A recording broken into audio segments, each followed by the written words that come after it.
Hello and welcome to episode 4 of Stripes and Pints, our newest soccer podcast. Every Thursday, hard to believe that we're already 4 episodes in. Feels like we just made this the other day.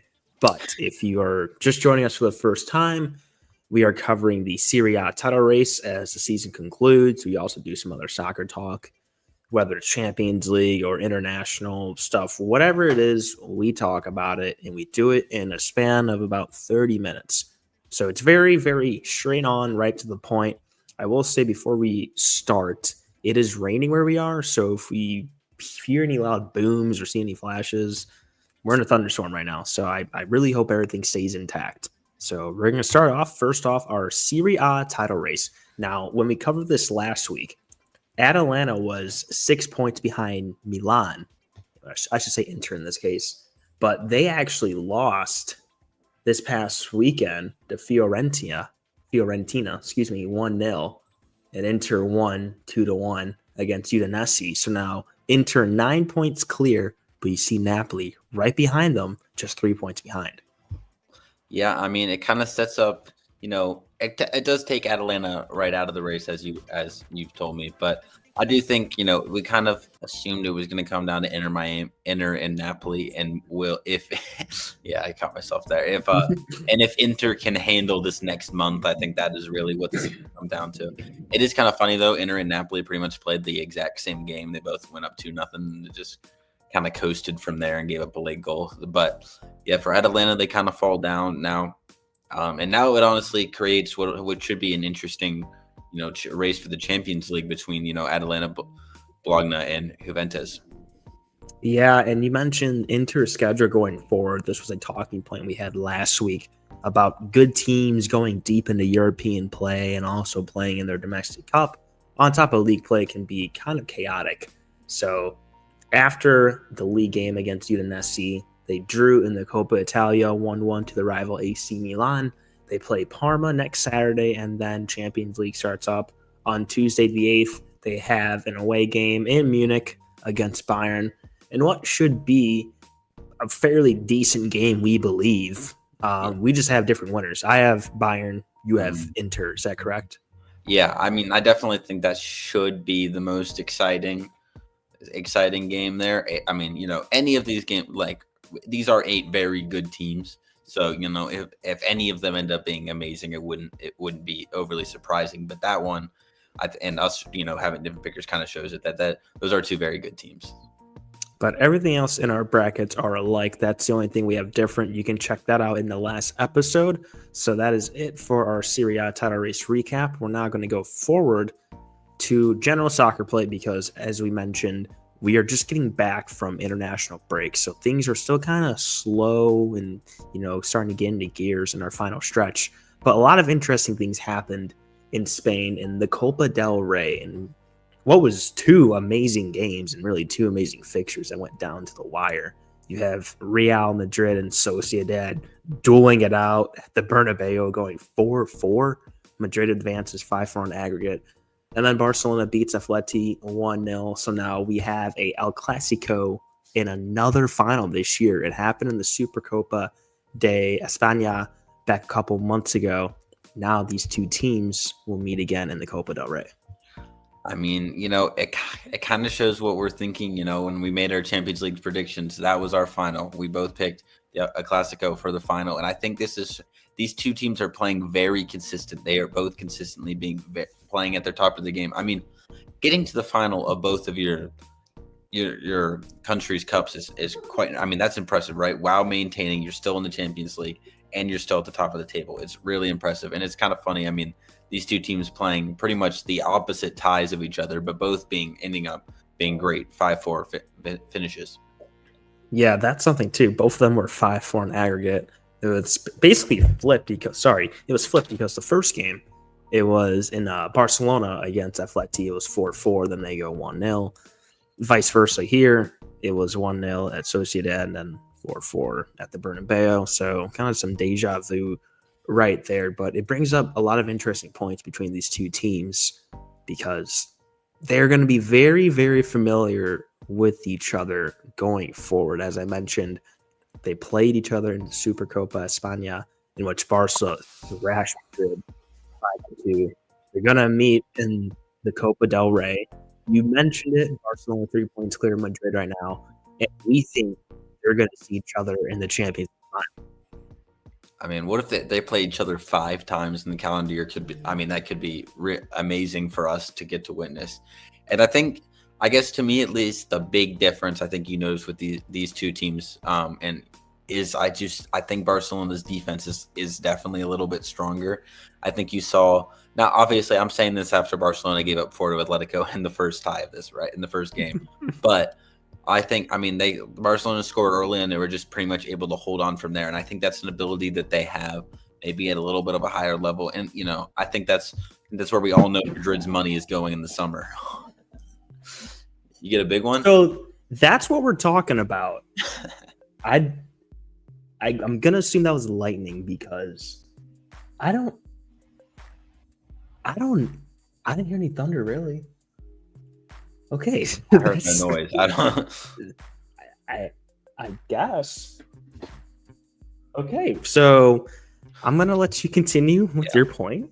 I mean, I think we know that in the summer that's Madrid's money is going to shoring up that back line, whether that means Trent or what that means for them. But I think that might be, at least to me, looking at these two teams on paper. I know you also picked Barcelona as who you would pick to win the Champions League. That's who I would take. And I think it really just comes down to I have more trust in that back end than I do with Madrid. And looking at Madrid's attacking front, it's so deadly. But a question, it's kind of been solved this year, honestly. But how well would the front four play with Bellingham, Vinny, Mbappe, Rodrigo? How would they play? Because that's a lot of star talent. But we've seen this before where you have a ton of star talent, doesn't necessarily translate over to victories and wins and, winning championships. But so far, I thought they've been doing pretty good. I think the big thing that everyone kind of was the big part is that none of them have really been a striker. That's not necessarily where any of them felt too comfortable, even though that kind of felt like what Bellingham was playing last year at times. But I think they've definitely found their stride. Things are working now. Obviously, Endrick got the start in this game and scored, which is pretty cool. But he also scored as well. Yeah, that's pretty cool. So I think, at least to me, they're definitely working it out, and it's just a learning curve, right? When you've never played together, it's a big part of it. But it should be interesting. I think we have a couple weeks before they match up, and then potentially we get to see them again even after that. Yeah, so there's a scenario in which we can see them play 3 times in a month. The Copa del Rey is at the end of April. These two teams meet on May 11th in Barcelona. And then if they were to make it to the Champions League final, that is at the end of May. So there's a real possibility that these teams meet 3 times in a month. But it's not as crazy as when they met, I believe, 4 times in a span of 11 days, a handful of years ago. That was something crazy that we might probably never see again between these two teams. I mean, we're almost getting robbed just because they're playing in the final, right? We don't get to see 2 of them. They don't get to see them play twice, for any of those ties. But I mean, Barcelona 2-0 on the year, I believe. So looking for them, I think they won that first matchup, but I think they've looked like the more consistent team. But I think Liverpool looked like maybe the best team for a while, and we saw obviously PSG had other plans, and maybe they want to rob us of this matchup. Well, you talked about it. You said even though PSG looked like the best team, anything could happen. So it's nothing here is a guarantee, especially what Barcelona has done in the past to Madrid in these cup finals. We're going to transition over to our next segment. This is our Fulham segment. So a lot happened here between Fulham in the past couple of days. We'll get to that second. But a couple weeks ago, during our first episode, we picked a random team to follow. We put a handful of teams on the spinning wheel of death. I believe it was actually 100 teams exact. And we drew Fulham. So we're like, yeah, let's go.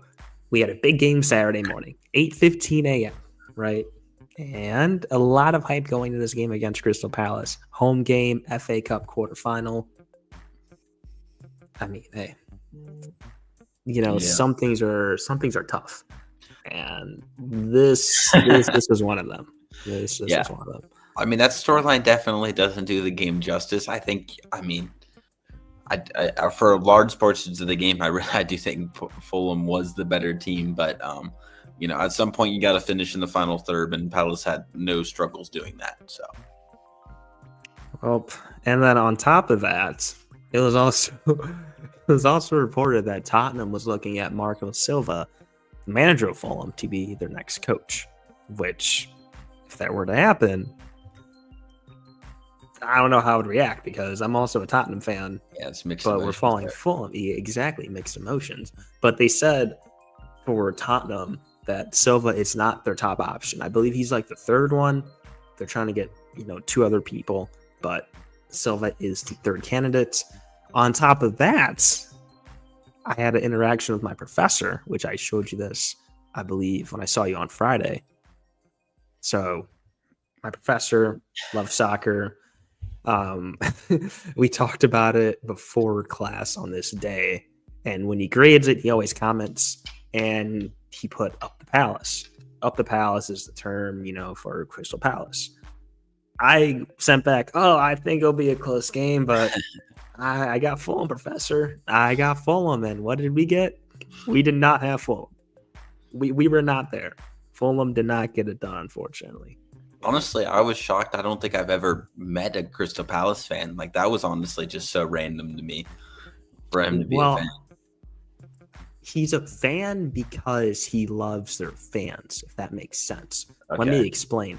He really loves the atmosphere that the fans provide. He told me that. He goes, Crystal Palace, they have these amazing fans. That's why he likes them. I don't think it's like, I have ties to London and it just happens to be a Crystal Palace. No, there's the reason of the fans that he really likes. And to be honest, I think he might be a Tottenham fan as well. I just think, from at least what we talked, I didn't get an indication that he supports like a one team diehard City fan, diehard United fan.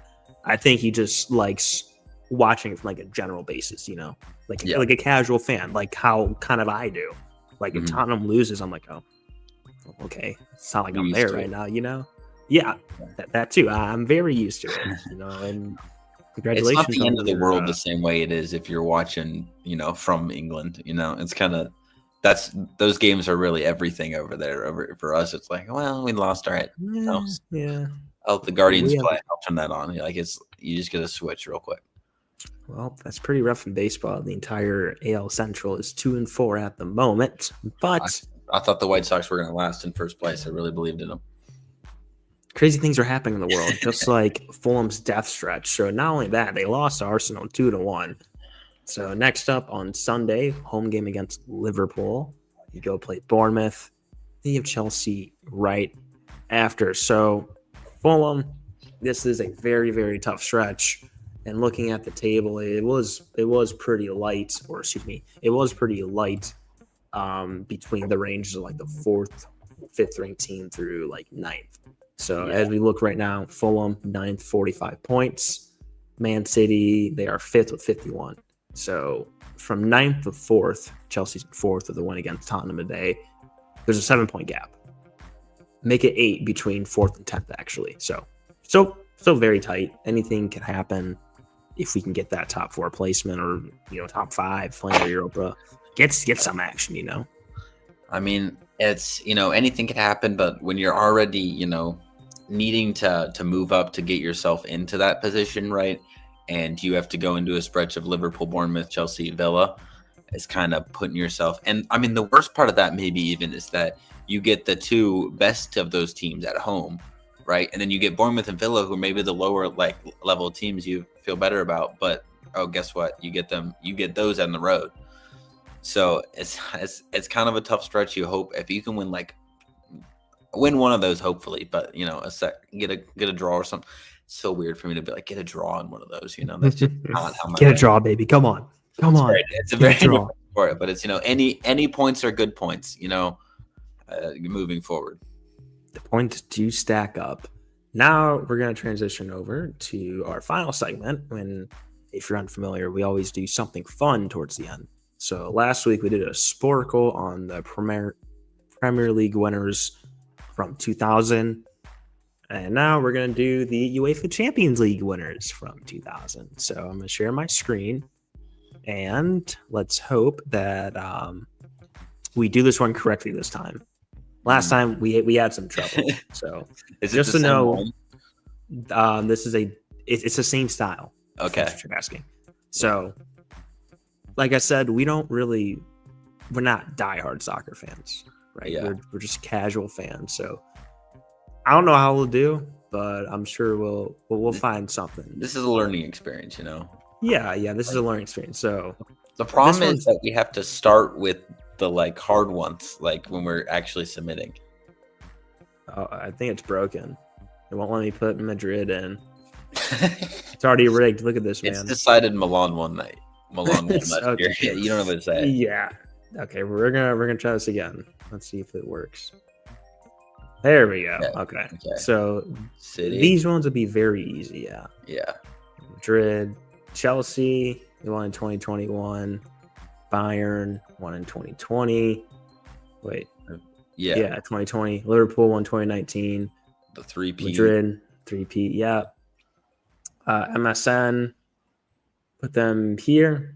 Madrid in 14.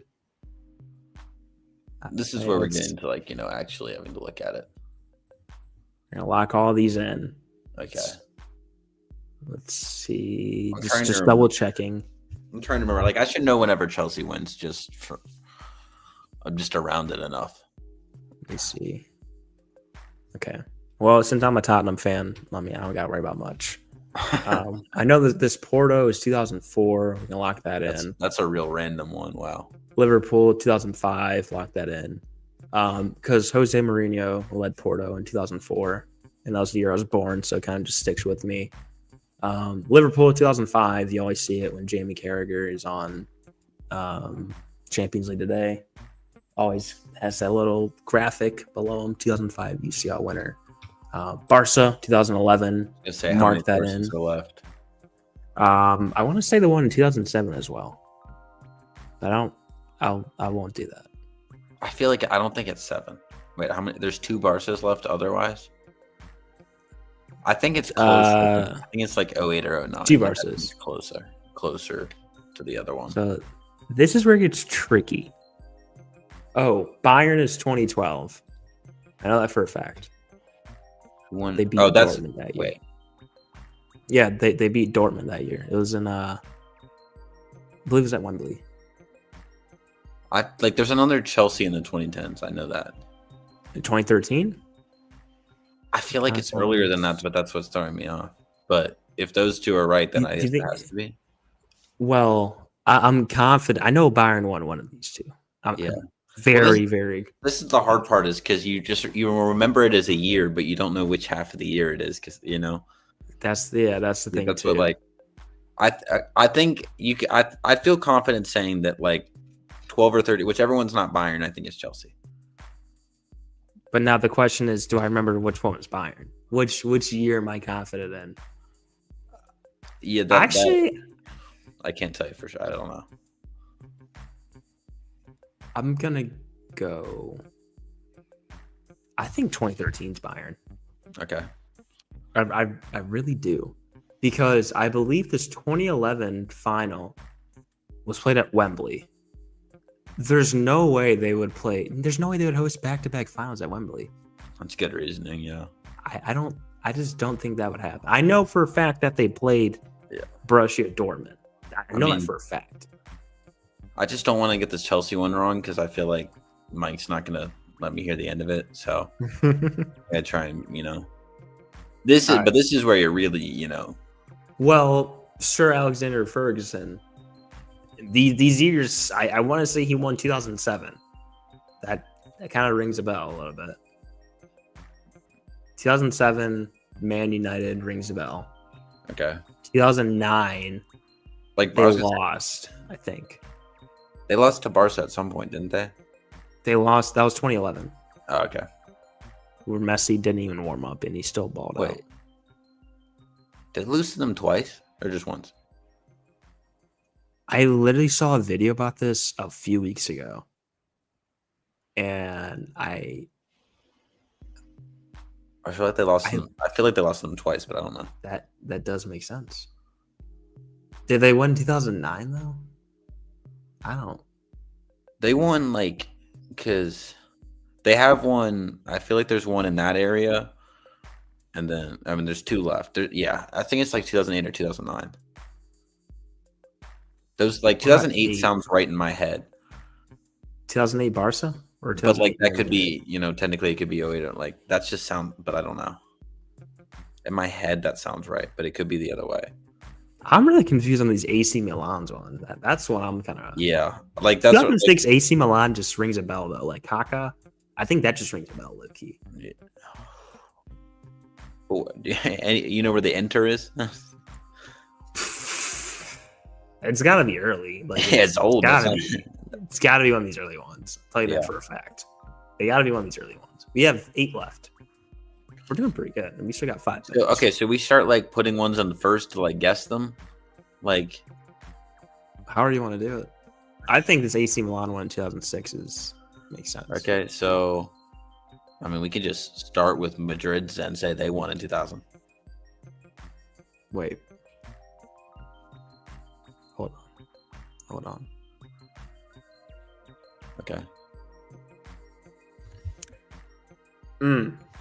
Oh my god. Pep. He won the 2009's Barcelona, I believe. Okay. Because they won the Sextuple. They won six major competitions. Oh, including like the Club World Cup or something. Okay. 2009 just rings a bell. Okay. The only thing I don't like is about this is that I feel like that 2004 to 2007 there's a Barcelona in there, but I don't know where. 2003 Barcelona. Yeah, I mean, like it could be before. That's just like the range because it's like. I think this AC Milan one's early. There's 2 of them. I mean, I think you just have to start guessing. I guess like. So we have a Madrid, a Barca. Madrid 2008. They went sounds kind of twice in that range. I don't think this 2010 one is, no. We could put one of the Serie A ones in there. Like either Inter or AC. I feel like it would be AC, honestly. You think? And then this Inter one's early. I don't remember Inter winning in like 08 or 10. Okay. So you feel good about 08 and 2010? I think AC 2010 would ring a bell. 2008 Real Madrid kind of makes sense with R9, I think. Might have been too late though. Yeah. And then I don't think R9 played that late. He was early 2000s. Which one do you think is 2000? You're saying Barca 2003? Barca 2003 is what I'm saying. Okay.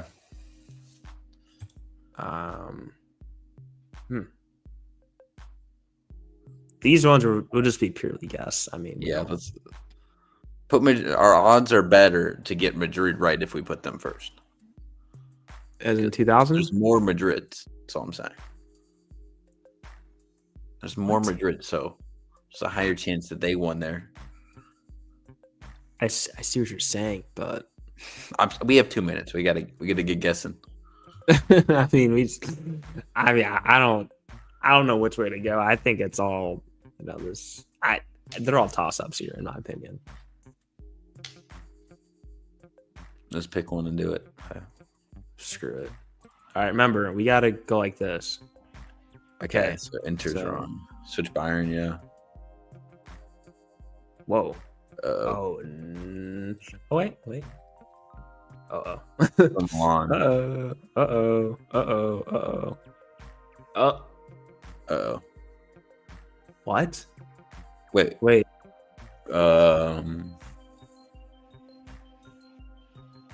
Who would it be? It's not AC. Wait.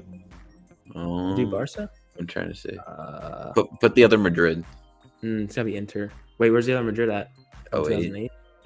Oh yeah. Good luck. 2003 BC. Okay. Ooh, that's a big Six. stretch. Here we 6 go. Barca. Here we go. No. What? Milan? No. Wait. Yeah, it could be Milan. Yeah. Good Could luck. be Good luck. Milan. Bang. It took one. Okay. So we got 80%. The average score is 81%. Now that's what I call average. See it up here. You know, I can't complain about getting average because you gotta think. No one does. Who does Sporkle quizzes? People that like care. You know. No, I have admittedly done some Sporkle quizzes where I've just gotten the first one wrong and restarted, so that might be screwing. Oh, so we're cheating. We're cheating. Okay. Well, you know, sometimes it's just about it's about learning. No, we're cheating. Yeah, you can think of it how you want to think of it. Looking at the list, this 2007 AC Milan kind of looks right. Yes, like that. There's the Barca in there. Like I thought. So, but the weird one is that Inter won in 2010. Like that was a lot more recent. Yeah, I'm gonna look that up. I didn't know that they'd won. They defeated Bayern 2-0 or 2-0 at the Santiago Bernabeu. Wow. So that was a good. There was a good period of parity until Madrid went on that three-peat. Oh yeah. Yeah, you got what Milan, Porto, Liverpool, Barca, Milan, United. That's kind of crazy. That's the only repeat, right? Back to back. That's the only one on here. Yeah. Wow. I don't know. Shows how hard it is to win it, which is why Barcelona's going to win it. You don't think Madrid could go back to back, but we do think it'll be Barcelona. So there's too many Madrids on this list. We need something different. I mean, they won it 15 times. Give me an Aston Villa victory here, brother. What do you? Sorry. Say that again to the camera so they can all see you. No, Aston Villa. No. Hold on. No. What? Here we're gonna do this. Take my clip farming. Is that what's happening? Here, I'm with.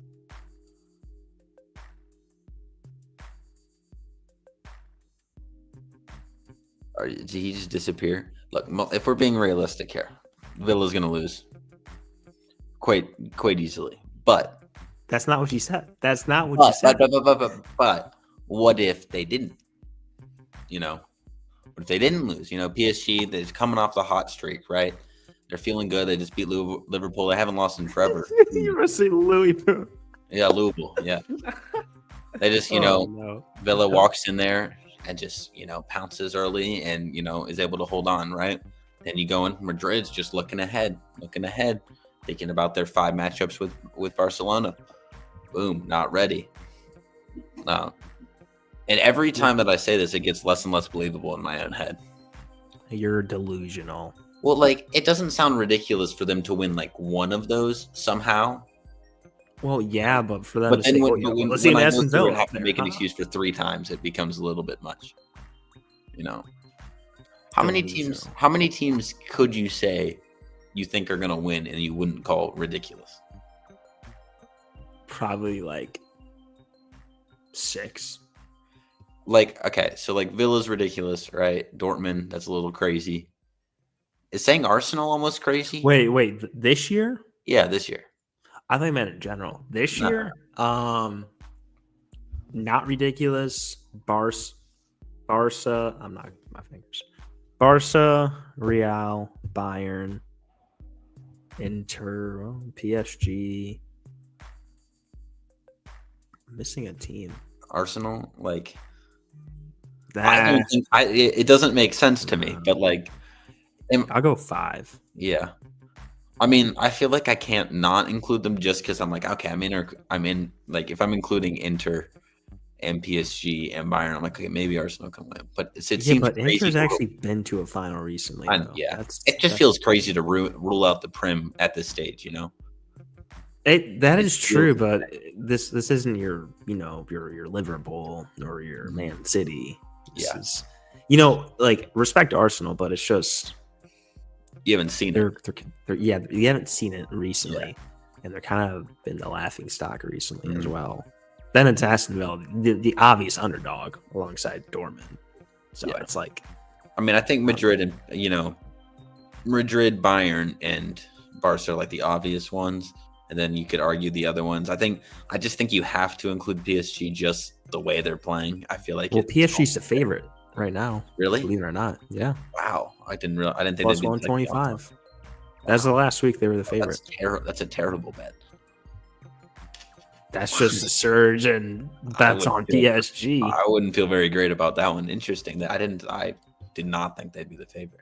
Dude, I literally mentioned it like last week. I said, PSG is the favorite, and yeah. Well, they're gonna.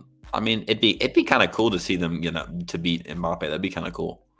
That's what I'm saying. The Mbappe fixture would definitely feed families, and I will be there. Yes, literally, I will be there. Oh, you're traveling? I'll be in Paris, but I'm leaving the day they would hypothetically play. Oh, you're gonna miss it. Yeah. That would be an insane game, dude. Go to see the Mbappe fixture, bro. That would be insane. I bet that would be cheaper than some of the stuff you've gone to here, too. Oh, no. Listen. When planning this trip, we were looking at Liverpool, right? I was really kind of coordinating the schedules. And I'm like, okay, May 9th through 11th. Okay, Liverpool plays that day. Whoa, they play Arsenal at home. Hold on, wait a second. That's a 1-2 matchup.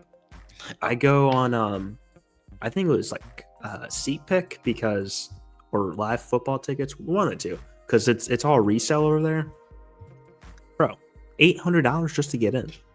I really didn't think they were that much. Dang. $800 because it's all season tickets, right? Oh.